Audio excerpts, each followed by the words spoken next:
And we are live. I want to welcome those of you who are here tonight and to those who are joining us online. Today is Thursday, March 5th, 2026. Today we'll be reading the book of 2 Samuel, chapter 13 through chapter 18. And so before we begin our lesson, I'd like to start off with prayer and gratefulness to our awesome Lord. And I want to pray for Sister Annalise. And I also want you all to continue praying for Francesca and Julian, that the Lord will give them peace and comfort in their home. And lastly, I want to pray that the Lord will continue healing my knee. I'm finally feeling progress thanks to every one of you who have been praying for me. Thank you with all my heart. So with that, Sydney, what would you like to pray for? I want to pray for my family, everyone who's having a hard time will have a better time.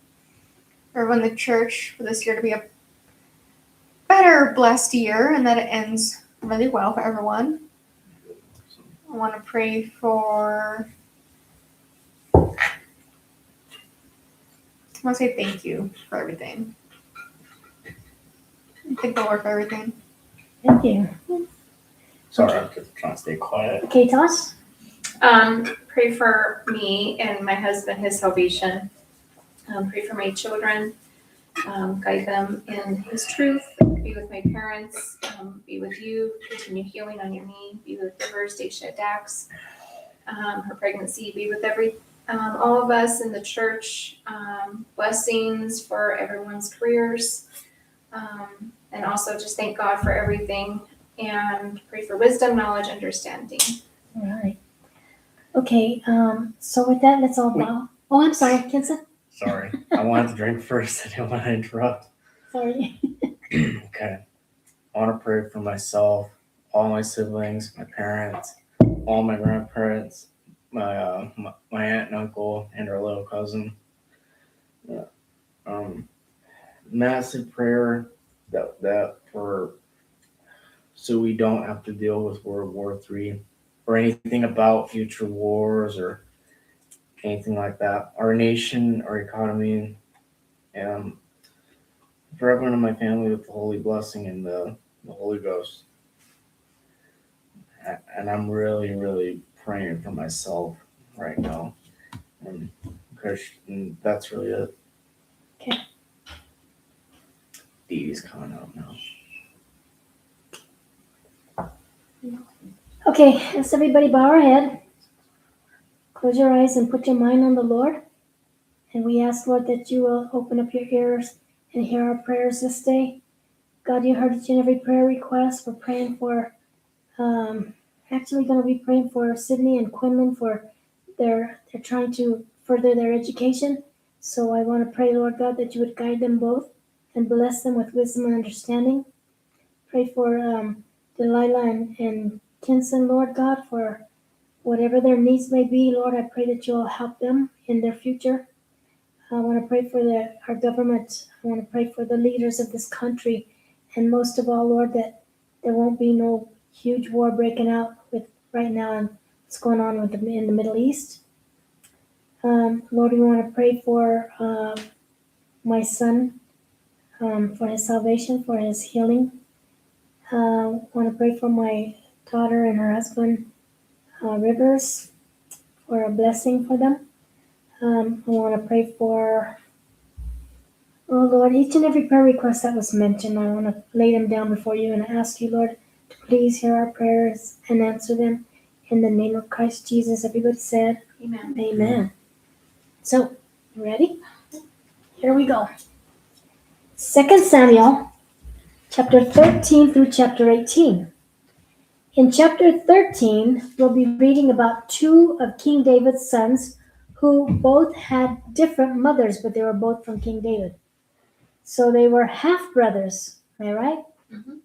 Chapter 13. And it came to pass after this that Absalom, remember that name, the son of King David, had a beautiful sister whose name was Tamar. And Amnon, the half-brother to Absalom, who also was a son of the king, was in love with his half-sister Tamar. And Amnon was so troubled over it that he ended up getting sick for his half sister Tamar, for she was a virgin. And Amnon thought it would be difficult for him to do anything to her. But Amnon had a friend whose name was Jonadab, the son of King David's brother. So this is King David's nephew. And Jonadab was a very devious man. He was always up to no good. And he said to Amnon, "Why are you looking so thin day after day? There's no excuse for it since you're the king's son. Tell me, what's going on with you?" And Amnon said to him, "I'm in love with Tamar, my brother Absalom's sister." And Jonadab said to Amnon, "Lay down on the bed and act like you're sick. And when your father the king comes to check on you, say to him, 'I pray that you will let my sister Tamar come and bring me some food, and she can prepare the food in front of me so that I may see it, and she can feed me.'" So Amnon lay down and pretended to be sick. And when the king had come to see him, Amnon said to the king his father, "I pray that you will let Tamar, my sister, come and make me a couple of cakes in front of me so that she can feed me." Then King David sent a message home to Tamar saying, "Go now to your brother Amnon's house and cook him some food." So Tamar went to her brother Amnon's house, and he was laying down on the bed. And she took flour and kneaded it and made cakes in front of him. Then she put them to bake. And she took a pan and served them to him, but he refused to eat. And Amnon said, "Make all my servants leave this room." So they all got up and left the room. And Amnon said to Tamar, "Bring the food to my bedroom and you can feed me." So Tamar took the cakes that she made and brought them into the bedroom to Amnon, her half-brother. And when she had brought them to him to eat, he grabbed a hold of her and said to her, "Come lie with me, my sister." And she answered him, "No, my brother, do not force yourself on me, for no such thing should ever be done in Israel. Do not commit this sin. And why should I cause my shame to go? And as for you, you shall become like one of the fools in Israel. Now therefore I beg you, do this the right way and speak to the king, for he will not withhold me from you." In other words, if you ask, he'll give me to you, and I'll marry you. That's how it is. But do it the right way. That's all she's saying.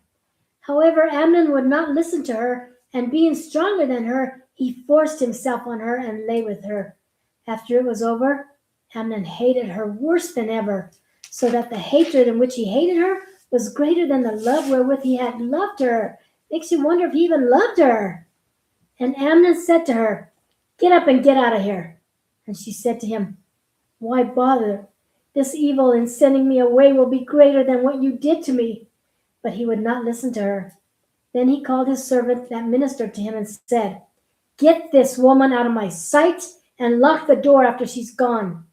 And she had a garment of different colors on her, for these were the colors that the king's daughters wore because they were virgins. Then Amnon's servant took her out of the room and locked the door behind her. And Tamar put ashes on her head and rent or tore her clothes of different colors that she was wearing, and she laid her hand on her head and continued to cry. And her brother Absalom said to her, "Has Amnon your brother been with you?" "Hold your peace, my sister. Do not regard what he's done to you." So Tamar stayed shut in at her brother Absalom's house. And when King David found out what had happened, he was very angry. And Absalom spoke to his brother Amnon, neither good nor bad. For Absalom hated Amnon because he had forced his sister Tamar. And it came to pass, after 2 full years, that Absalom had sheep shearers in Baal Hazor, which is beside Ephraim, and Absalom invited all the king's sons. And Absalom came to the king and said, "Behold now, your servant has sheep shearers. Let the king, I beg you, and the king's servants go with me." And the king said to Absalom, "No, my son, we will not all go now, lest we be chargeable to you." And he continued to beg the king, and he would not leave till the king gave him permission. Then Absalom said, "If not, I pray that you let at least my brother Amnon go with us. And the king said to him, Why? Why should he go with you? But Absalom urged his father, the king, until the king let Amnon and all the king's sons go with him. Now, Absalom had commanded his servants, saying, Mark you now, when Amnon's heart is merry with wine, in other words, when you get him nice and drunk, and when I say to you, Smite Amnon, then I want you to kill him. Don't be afraid, since I'm the one who commanded you to do this. I want you to be courageous and be strong. And the servants of Absalom did to Amnon as Absalom had commanded. Then all the king's sons got up on their mules and ran off. All the king's sons got up on their mules and ran off. And it came to pass while they were in the way that tidings came to King David, saying, Absalom has killed all the king's sons, and there's not one of them left alive. Is that true? Mm-hmm. No, but I always read it like that. That's the only part I remember. I always used to say that Absalom killed all his brothers, and that's not true. Then the king arose and tore his garments and lay on the ground, and all his servants stood by with their clothes rent. And Jonadab, the son of David's brother, said, Don't let my lord believe that they have slain all the king's sons, for Amnon only is dead. Absalom has been determined to kill Amnon since the day that he raped his sister Tamar. Now therefore, don't let my lord the king take this thing to heart, and think that all the king's sons are dead, for only Amnon is dead. But Absalom fled, and the young man that kept the watch lifted up his eyes and looked, and behold, there came many people by the way of the hillside behind him, on their mules. And Jonadab said to the king, Behold, the king's sons are coming, just like I said. And it came to pass, as soon as he had made an end of speaking that, behold, the king's sons came and lifted up their voices and wept. And the king also and all their servants wept very hard. But Absalom fled and went to Talmai, the king of Geshur. And King David mourned for his son Absalom every day. Look at what it says, okay? King David mourned for his son Absalom every day. Instead of the other guy, the other son that died, Amnon. So Absalom fled and went to Geshur, and he was there for 3 years. And the soul of King David longed to go to Absalom, for he was past the mourning for his son Amnon. Mourning as in sad, not early morning. He was past the mourning for his son Amnon, seeing he was dead. Any questions? Chapter 14. In chapter 14, we're going to read about a wise woman whom Captain Joab has convinced to come and lie to King David just to prove a point. Chapter 14. Now, Captain Joab could see that the king's heart, King David, was on Absalom all the time. And Joab sent his servant to Tekoa to fetch a wise woman, and he said to her, I pray that you come and pretend to be a mourner and put on mourning clothes, but do not anoint yourself with oil, but be like a woman who has mourned for the dead a long time. And come to the king and say this to him. So Joab told her what to say. And when the woman of Tekoa spoke to the king, she fell on her face to the ground and showed respect and said, Help, O king. And King David said to her, What is bothering you? And she answered, I am indeed a widow. I'm a widow woman, and my husband is dead. And I had 2 sons, and they got in a fight in the field, and there was no one to break them apart, but the one killed the other. And behold, the whole family now has risen against me, and they said, Bring us your son who killed his brother, so that we may kill him for the life of his brother, and we will destroy the heir also. O king, if they take him, I will have no more children left, and shall not leave my husband's name nor remainder on the earth. And the king said to the woman, Go to your home, and I'll let you know what I've decided concerning you. And the woman of Tekoa said to the king, My lord, O king, this sin be on me and on my father's house, and the king and his throne be guiltless. And the king said, whoever says anything to you, bring him to me, and he shall not touch you any more. He didn't know what she was trying to say. I'm sorry, I'm about to tell you something. Then she said, I pray let the king remember the Lord thy God, that you would not allow the revengers of blood to destroy any more, lest they kill my son. And King David said, as the Lord lives, there shall not one hair of your son fall to the earth. Then she said, let me, I pray, speak one last word to my lord to the king. And he said, say on. And the woman said, why then has the king thought to do such a thing against the people of God? For the king does speak this thing as one which was unfair, in that the king does not bring home again his banished son Absalom. For why must we die and are like water spilt on the ground, which cannot be gathered up again? Neither does God respect any person.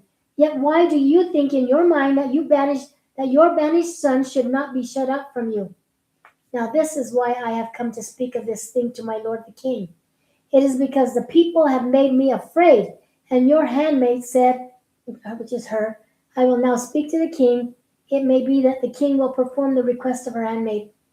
For the king will hear to deliver me out of the hands of the man that would destroy me and my son together out of the inheritance of God. And she said, the word of my lord the king shall now be comfortable, for you are like an angel of God to discern good and bad. Therefore the Lord thy God will be with you.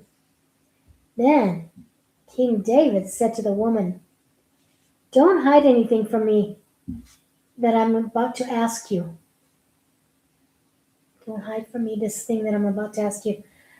And the woman said, let my lord the king speak. And the king said, is the hand of Joab behind all this? And the woman answered, as my soul lives, my lord the king, no one can fool you from anything that my lord the king has spoken. For your servant Joab, he called me, and he put all these words in my mouth to say to you. Your servant Joab has done this thing, to fetch about this form of speech, and my Lord is wise according to the wisdom of an angel of God to know all things that are in the earth. Because he figured out Joab was behind all this, right? Hello, Annalise. Nice to have you join us. We are on chapter 14 of 2 Samuel. Okay. And King David said to Joab, behold now, I have done this thing. Go therefore, Joab, and bring Absalom home to me. And Joab fell to the ground on his face and bowed himself and thanked the king. And Joab said, today your servant knows that I have found grace in your sight, my lord, O king, in that the king has fulfilled the request of his servant. So Joab got up and went to Jeshar and brought Absalom back to Jerusalem. And King David said, let Absalom return to his own house, and let him not see my face. So Absalom returned to his own house and didn't see the king's face. But in all Israel there was none to be so much praised as Absalom. For his good looks from the sole of his feet to the crown of his head, there was no blemish in him. But he was evil. And when he cut his hair, for it was at the end of each year that he cut it because the hair was so heavy on him, he weighed the hair from his head at 200 shekels after the king's weight. And unto Absalom there were born 3 sons and 1 daughter whose name was Tamar, named after his sister. Okay, look at this, guys. It says, and unto Absalom there were born 3 sons. But the next chapter, or back in this lesson, we're going to find out that Absalom says he didn't have any sons. And 200, that's how much the hair weighed, 200 shekels after the king's weight. And Absalom, and unto Absalom were born 3 sons and 1 daughter, whose name was Tamar, named after his sister. She was very beautiful. So Absalom lived 2 full years in Jerusalem, and still he hadn't seen the king's face by the king's request. Therefore Absalom sent for Joab the captain to have him go to the king for him. But Joab would not come. And when he sent for him a second time, he still would not come. Therefore Absalom said to his servants, "You see, Joab's field is near mine, huh? And he has barley grown there. Go, set it on fire." And Absalom's servants set the field on fire.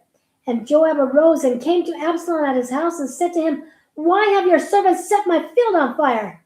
And Absalom answered, "Behold, I sent for you, saying, 'Come here, so that I may send you to the king to say, why did I bother coming back from Geshur? It would have been better for me to have just stayed there, because therefore let me see the king. I want to see him. I want to see my father.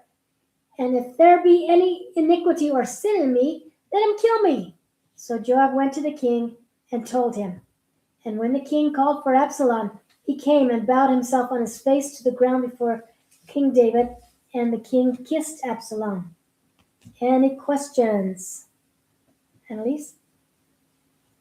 Chapter 15.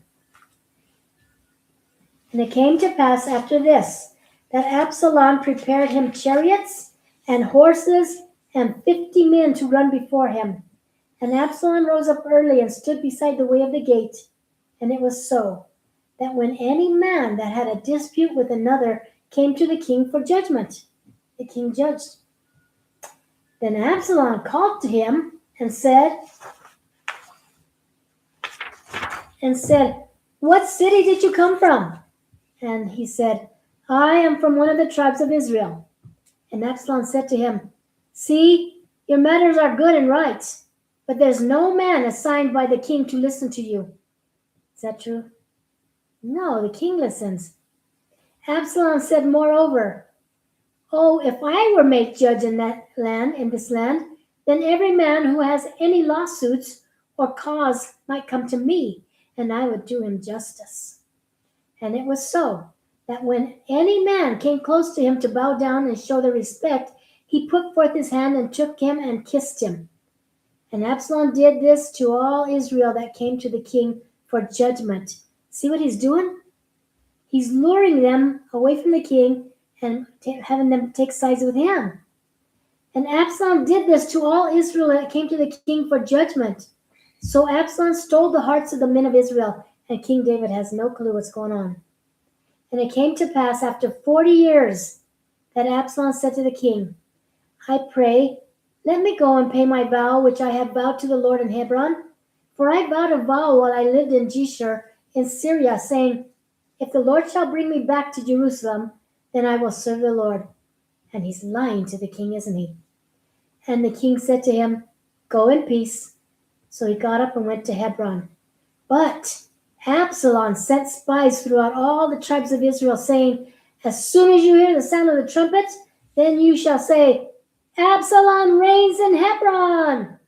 And with Absalom went 200 men out of Jerusalem that were called, and they went not knowing what Absalom was up to. They're just following. People, there are two kinds of people in this world, followers and leaders. What are you? A sheep or a sheep herder? Do you believe everything the leader says? Or are you going to be the leader with honest, truthful ways? And Absalom sent for Ahithophel, King David's counselor, while he was offering sacrifices. And this evil act was strong, for the people increased continually in favor of Absalom instead of the king. And there came a messenger to King David, saying, "The hearts of the men of Israel are committed to Absalom." And King David said to all his servants that were with him at Jerusalem, Come on, let's go. Let's get out of here right now, for we shall not escape from Absalom if he comes after us. Hurry and leave, lest he overtake us suddenly, for we shall not escape from Absalom. He wants me dead." So the king said, "Hurry and leave, lest he overtake us suddenly and bring evil on us and destroy the city with the edge of the sword." And the king's servant said to the king, "Behold, your servants are ready to do whatever you, my lord, the king, shall appoint." And King David went forth with all his household after him. And the king left behind 10 women, which were his concubines, to take care of the house. Wow. And the king went forth, and all the people after him, and he stopped to rest in a place that was far off. And all his servants passed on beside him, and all the Cherethites, Pelethites, and Gittites, 600 men which followed the king from Gath, passed on before the king. Now, I hope you're understanding the story. The story is Absalom has lied to the people of Israel and had them side with Absalom, the king's son. And the whole purpose? Because Absalom wants to be king and Absalom wants to take over the kingdom of his father David. When David found out, of course he said, come on, let's get out of here because Absalom's going to come after us. He wants us dead.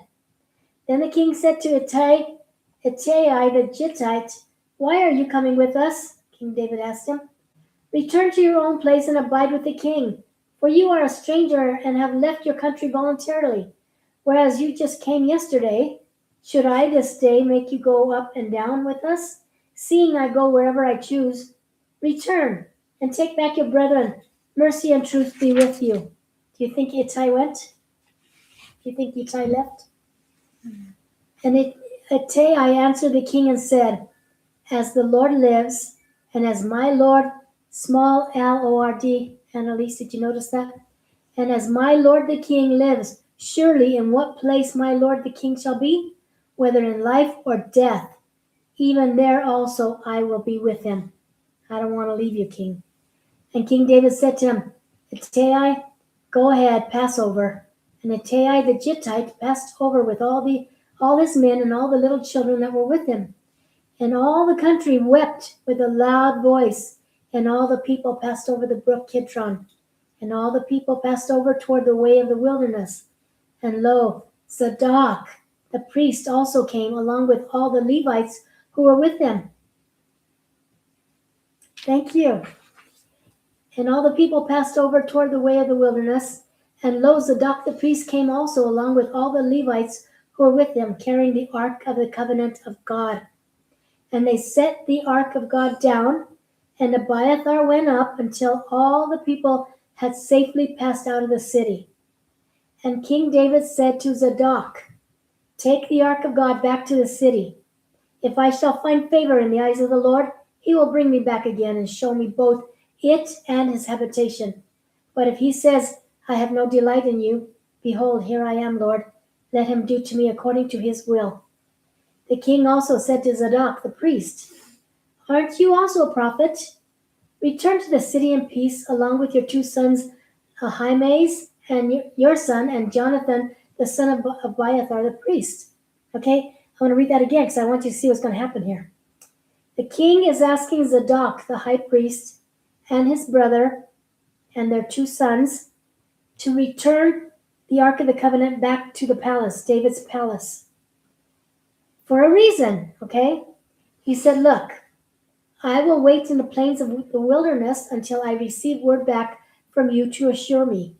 Therefore Zadok and Abiathar carried the ark of God back to Jerusalem, and they waited there to see what was going to happen for David, to send him word again, okay? And King David went up by the ascent of Mount Olivet, and cried as he went up, and had his head covered, and he went barefoot. Now, the reason they're crying is because of Absalom. You know, Absalom is evil. And all the people that were with him covered their heads and went up crying as they went up. And someone told King David, saying, Ahithophel, the king's advisor, is among the conspirators with Absalom. He's joined with Absalom. And David said, oh, Lord, I pray, show Ahithophel that the advice he received from Absalom is just foolish, that it's not true. And it came to pass that when King David had come to the top of the mountain where he worshipped God, behold, Hushai the Archite came to meet the king with his coat rent or torn and dirt on his head. And David said to him, if you go on with me, then you shall be a burden to me. But if you return to the city of Jerusalem, and say to Absalom, I will be your servant, O king, as I have been your father, King David's servant. So I will now be also your servant. Then may you, for my sake, for David's sake, David's still talking, block the bad advice that Ahithophel received from Absalom.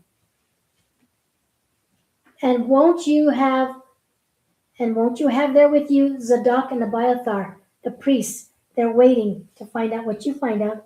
Then you run and tell those priests, and then they will send their sons to me, King David, and we'll find out what's going on over there. Therefore it shall be that whatever plans you hear coming from my palace in Jerusalem, you shall let Zadok and Abiathar the priests know. Behold, they have there with them their two sons, Ahimaaz, Zadok's son, and Jonathan, Abiathar's son. Excuse me. You shall send them to me, back to me, the king's still talking, with everything that you have heard. So Hushai, David's friend, went back to Jerusalem, and Absalom also came into Jerusalem. Okay, now he's going to go to the palace to spy and to hear what's going on.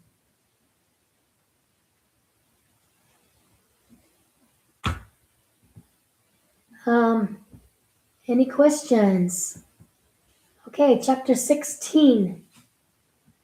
When King David was a little past the top of the hill, behold, Ziba, the servant of Mephibosheth. Anybody remember who Mephibosheth and Ziba are? Mephibosheth is Jonathan's son who's crippled. Oh. Okay, and Ziba has always been a servant to Mephibosheth when King Saul died. Okay, so Mephibosheth is King Saul's grandson. Chapter 16. And when King David was a little past the top of the hill, behold, Ziba, the servant of Mephibosheth, the crippled son of David's best friend Jonathan, met him with a couple of saddle donkeys, which were loaded with 200 loaves of bread, 100 bunches of raisins, and 100 summer fruits, a bottle of wine. And the king said to Ziba, "What do you mean by bringing all this?" And Ziba said, "The donkeys are for the king's household to ride on. The bread and summer fruits are for the young men to eat, and the wine is for the weak in the wilderness to drink." And the king said, "And where's your master's son?" And Ziba said, "Behold, he's living at Jerusalem. For he said, 'Today shall the house of Israel be restored to me, the kingdom of my grandfather King Saul.'" Now Mephibosheth's not saying this. Mephibosheth's son is saying this, that the kingdom in Jerusalem is going to be restored to him that belonged to his grandfather King Saul. Then the king said to Ziba, "Behold, you are all that Mephibosheth has left, Ziba." And Ziba said, "I humbly beg you that I may find grace in your sight, O Lord my king." And when King David came to Bahurim, behold, there came a man from the family of the house of King Saul, whose name was Shimei, the son of Jerah. He came forward cursing as he came, and he threw rocks at King David and at all the servants of King David and all the people and all the mighty men who were on his right hand, on his left hand. And Shimei said as he was cursing, be gone, you bloody man." He's saying this to King David. "And you man of Belial," which is man of the devil, "the Lord is repaying you for all the blood from the house of King Saul, in whose stead you have reigned. And the Lord has delivered the kingdom into the hand of Absalom, your son. And behold, you are taken in your mischief because you are a bloody murderer." And how dare him. Okay, now listen. How dare him talk to the king like that? But listen. Then Abishai, Joab's brother, said to the king, "Why should this dead dog curse my lord the king? Let me go over, I beg you, and cut his head off." And King David said, "What shall I do to you, you sons of Zeruiah? Let him curse, because the Lord has said to him, 'Curse King David.' Who shall say then, 'Why are you doing this?'" And King David said to Abishai and to all his servants, "Behold, my son Absalom, who came from my own bowels, is trying to kill me. How much more now may this Benjamite do it? Leave him alone and let him curse, for the Lord has bidden him to do it. It may be that the Lord will look on my affliction, and that the Lord will reward me good for his cursing this day." And as King David and his men went their way, Shimei went along on the hillside over against him and cursed as he went, and continued to throw rocks and dirt at him.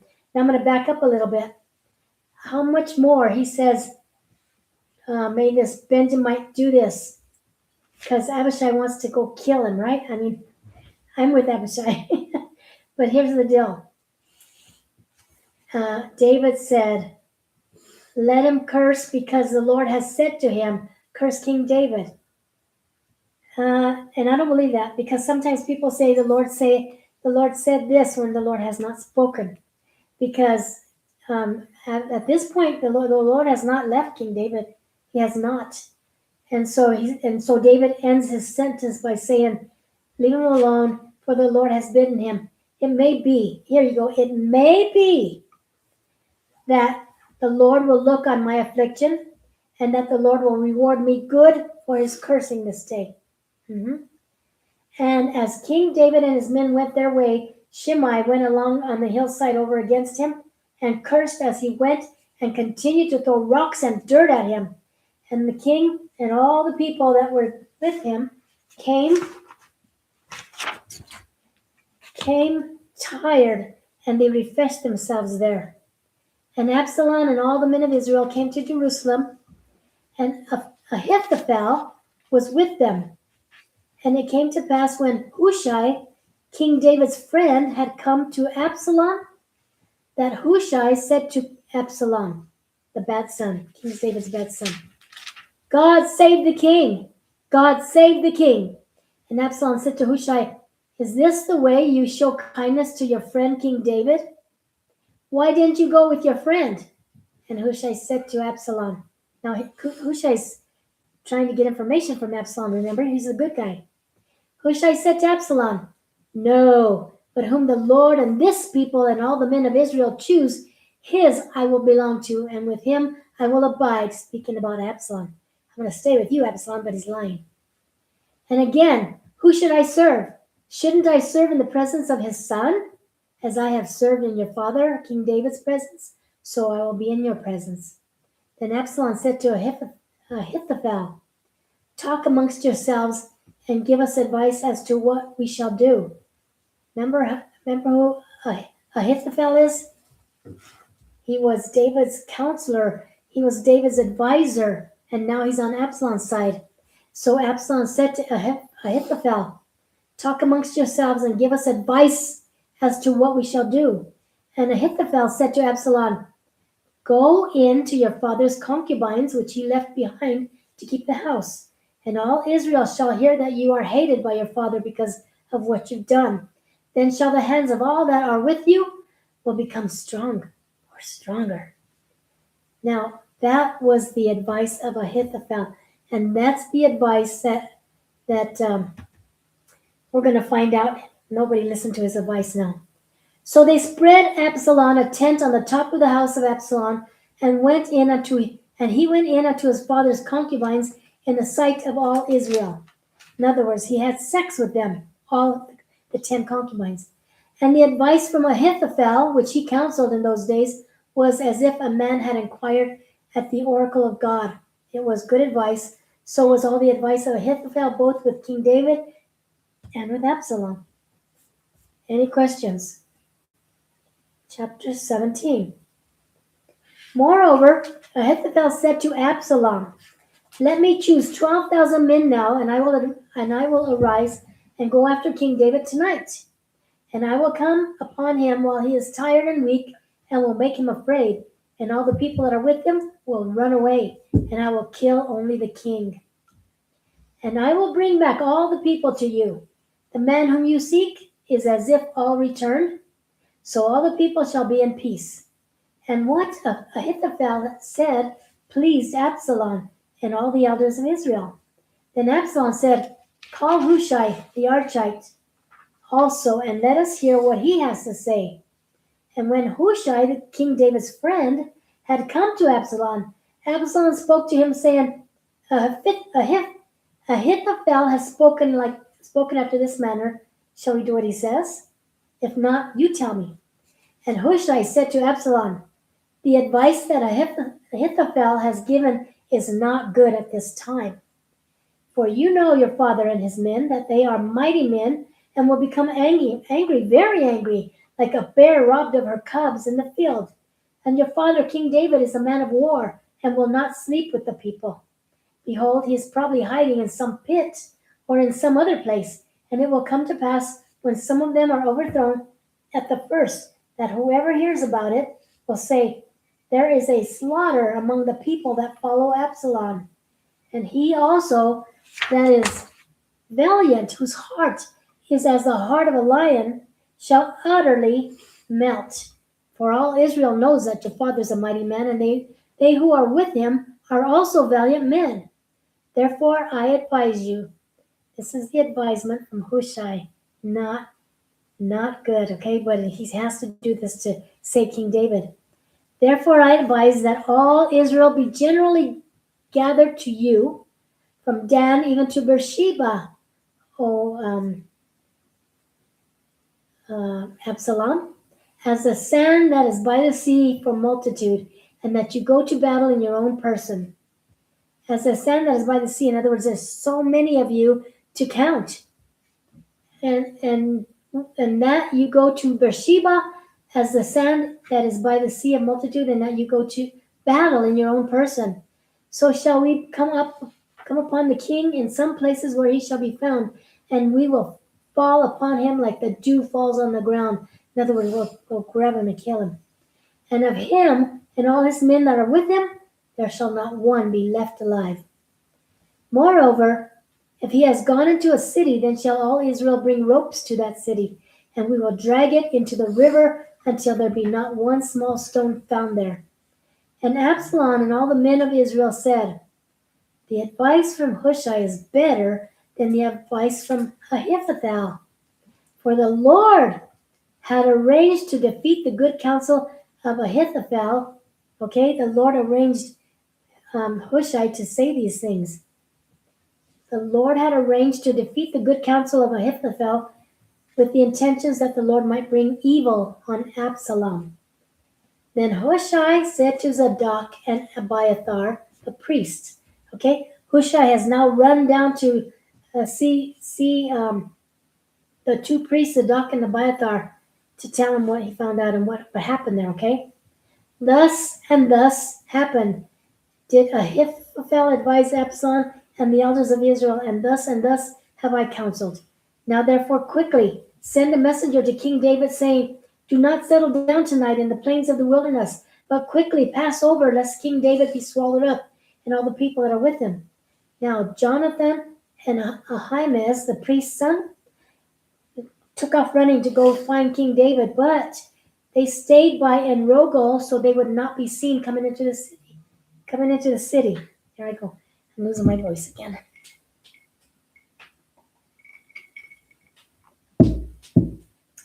And a maidservant went and told them, and they went and told the king that they saw Jonathan and Ahimaaz sitting outside of the city. Nevertheless, a lad saw them and told Absalom. But Jonathan and Ahimaaz both left quickly and came to a man's house in Bahurim, who had a well in his court, so they went down into the well to hide. And the woman that lived there took and spread a covering over the well's mouth and spread ground corn on top of the covering, so you could not tell it was a well. And when Absalom's servants came to the woman's house, they said, where is Ahimaaz and Jonathan?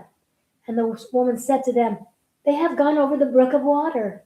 And when they had looked all over and could not find him, they returned to Jerusalem. And it came to pass, after Absalom's men had left, that Jonathan and Ahimaaz came up out of the well and went to see King David and told him, arise, pass quickly over the water, for thus has Ahithophel counseled against you. So King David got up, and all the people that were with him, and they passed over the Jordan River. By the time morning light came, there wasn't one of them that had not gone over the Jordan.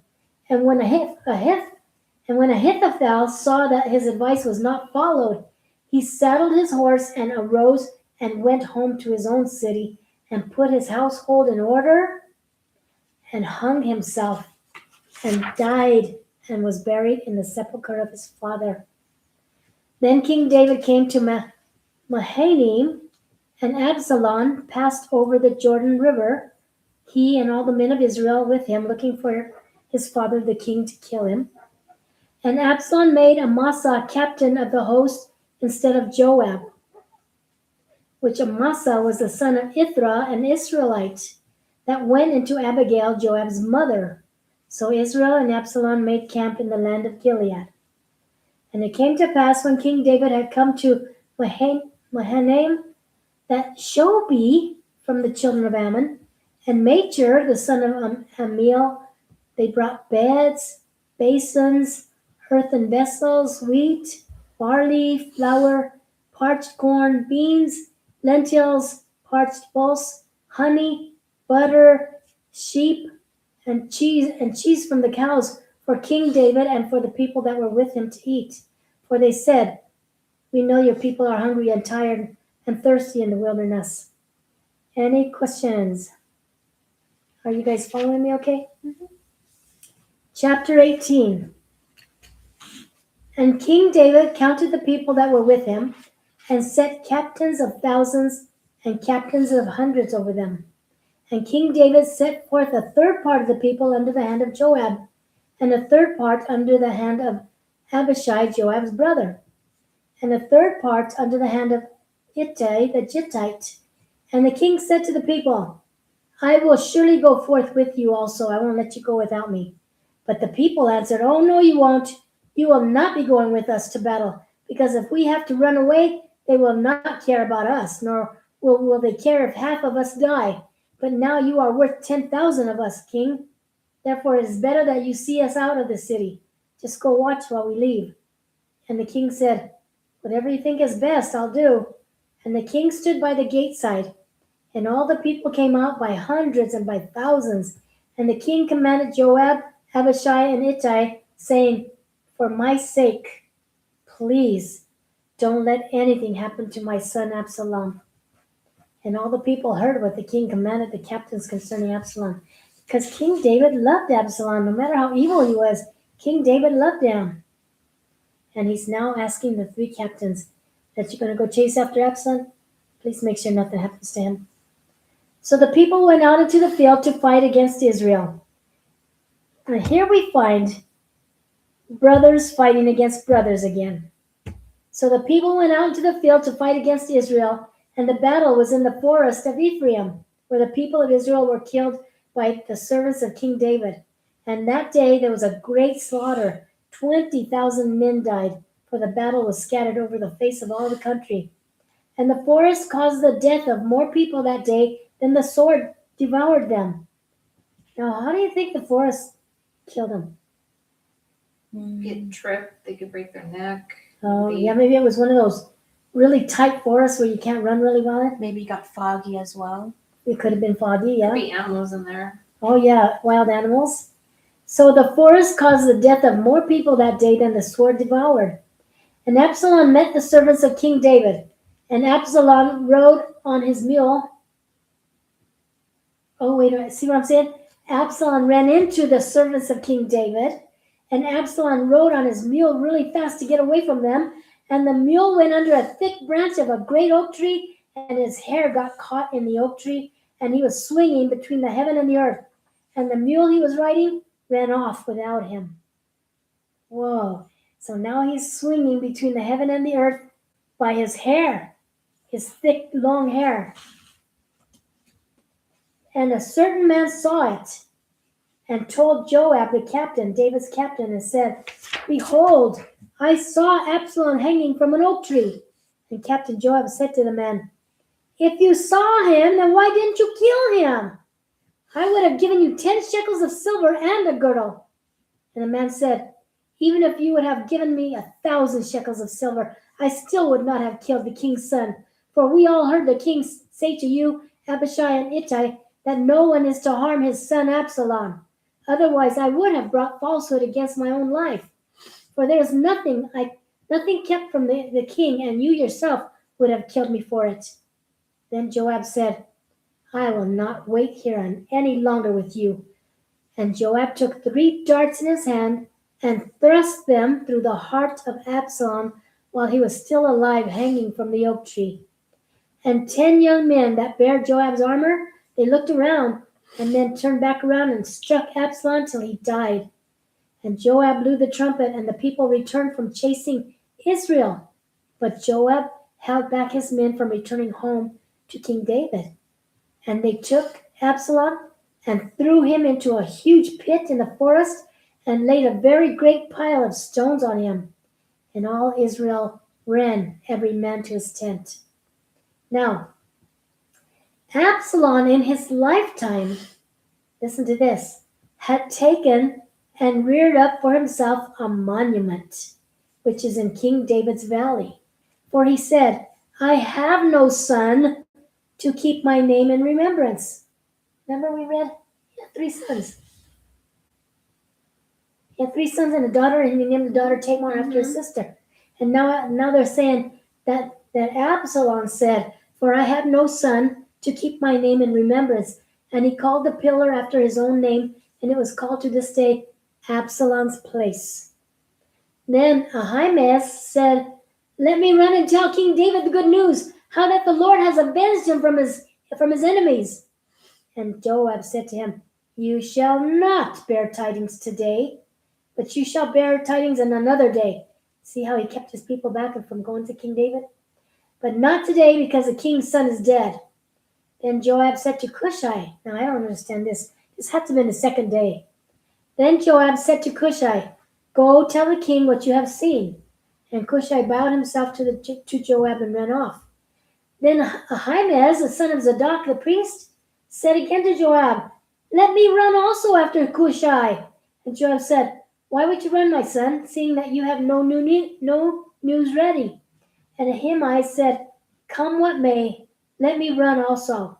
And Joab said to him, go ahead, run.